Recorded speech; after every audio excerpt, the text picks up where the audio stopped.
Alors je commence par la lecture de la poésie de David Gordon. Donc ça s'appelle Guide pour Backlash de David Gordon.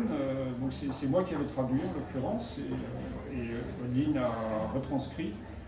Donc avec là, je vous présenterai, il y a des typographies qui sont très précises, qui jouent sur des tailles, sur des italiques, etc. Donc c'est le long poème de David Gordon qui mélange une forme de narration et puis beaucoup d'autres choses qui parlent des voix d'Ulysse, des voix de Gilgamesh, des voix, enfin voilà, donc on ne sait pas très bien où on est, mais on est dans un énorme espace en tout cas. Donc mes hommes près d'expirer, pas de désaffection sur le bateau, la pluie gémit en ondée, cliqueta un vieux châssis à coulisses en bois. Alors, excusez-moi, mais je vais couper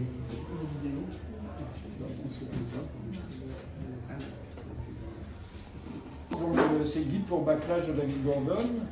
Les meilleurs hommes près d'expirer, pas de désaffection sur le bateau. La pluie gémit en ondée, cliqueta un vieux châssis à coulisses en bois, où l'éclaboussure du vent en route vacilla vitreusement les chaînes de l'après-midi.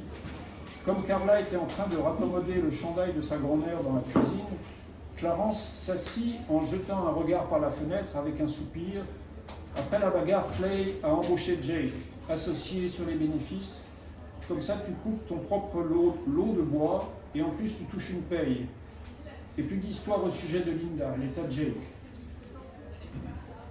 En l'air de chez les Edgetan, des brindilles résineuses entrejacentes d'une noisette rostrée, les 4 notes d'un moineau s'élèvent en clair credo au premier gris de la mer terre. Un peu de savoir est acquis, mais ai-je acquis en sagesse. Dans un craquement de chaussures, Clay franchit la porte, inhala. Reportons un exploit qu'à nous deux, Patroclus, nous prenions 3. En montée d'horizon, le soleil frappa bleu cyanure en vol d'hirondelles bicolores. De là cascada sur blé semé, verger, marais, ruisseau. Le soleil recueillit l'ambre désillusoire sur le verre rectangulaire des cartes géologiques où Clay et Jake extrapolaient les lignes d'actes passés. Œil éclair, oreille en perce de rugissement, 2 mâles namibiens nomades d'un quart de tonne bondirent sur 6 pieds de portée cartilagineuse par gorge arquée, dans un relent suffocant d'urine, griffé, rouge vif, les croix nues, d'énormes têtes lacèrent profond le mur de poitrail, dans le cou poilu, dans le flanc, juste à court de mort, soudain cesse. Avec 50 millions d'années de sagesse instillées dans leurs tendons, qui referment les plaies, collaborent du vivant, reforment une troupe. Donc, un gène prit le risque que ces 2 gratteurs s'opposent au courant, comme entre les mortels acolytes du duc Brynolf, qui se reposèrent avec une précision sans paupières sur la lance frêne de son partenaire, contre les assauts à coups de balafre du loup de mer, où les pics brillèrent en radiant, comme des nœuds dans les Orionides ou des neutrons dans un vacuum.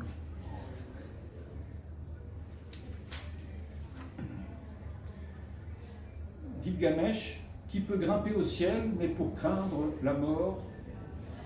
Un piano droit au couvercle réparé faisait face à la fenêtre, au milieu de l'antre à livres de Clay, où le pavillon d'un trombone transfixé près d'une partition ancrée en gras de Die Meistersinger miroitait sur les murs avec une lumière morcelée.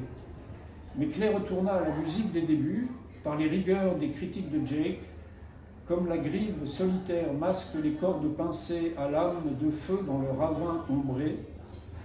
À présent, un mutuel bienfait pour tous les deux a évolué presque sans mot dire.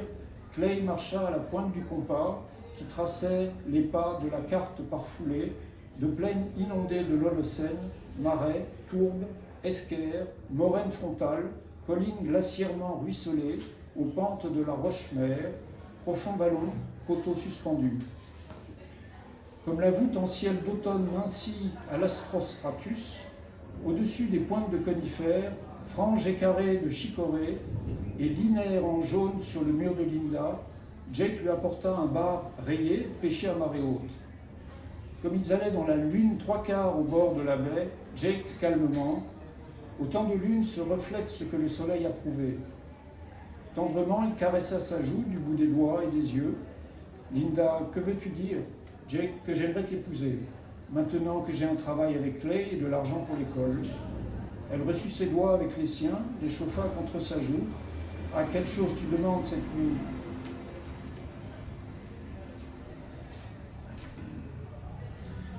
Ses yeux lustrés dans la mer d'ombre-lumière, puis le cache-cache des feuilles à pas ralenti vers sa chambre, où Lyrique ligua son élan dans une décharge de vagues eau crêtée.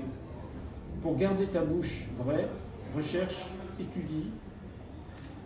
Le jour suivant, sans nuage, les deux hommes se préparèrent à inspecter la parcelle de bois de Jake. Clay. Une vieille dame s'arrêta d'exploiter le bois il y a des dizaines d'années.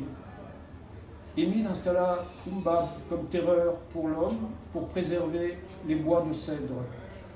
Ils roulèrent au nord avec la camionnette vers la côte en direction de Panther Mountain. La route lançait une coupe d'asphalte contre la toute-puissance de l'azur, grimpée entre des plaques de 100 pieds teintées de douce amère.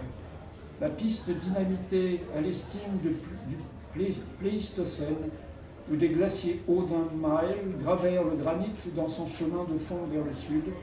Entre des collines en saillie verticale, des vagues sombres redressèrent des mers séraphiques, jouèrent d'humeur bleue comme contre le plagioclase de la lune. Chaque écume chut en quartz à facettes de sable scintillé, avec un grondement délibéré. Ils roulèrent au-delà des ornières à fil de printemps faufilant le chat. Dans les paroles en tiges pesantes des feuilles, veines, arcs asymptotiques du cornouiller, des bois durs rubigineux au loin, en joue du vert du cône en pousse.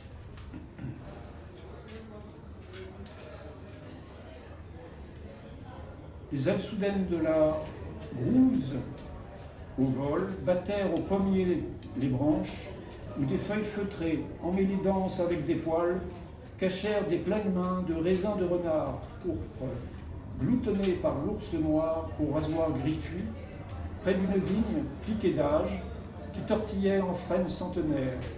Des peupliers ondoyaient au-dessus du gabbro tétragonal couvert de rivages. Laissant le camion, Claire rassembla les cartes, Jake l'acte. Ils grimpèrent au-delà des pans de montagne coincés par le rose d'échine falciforme, marmite déclive mortuaire de rejetons glaciaires.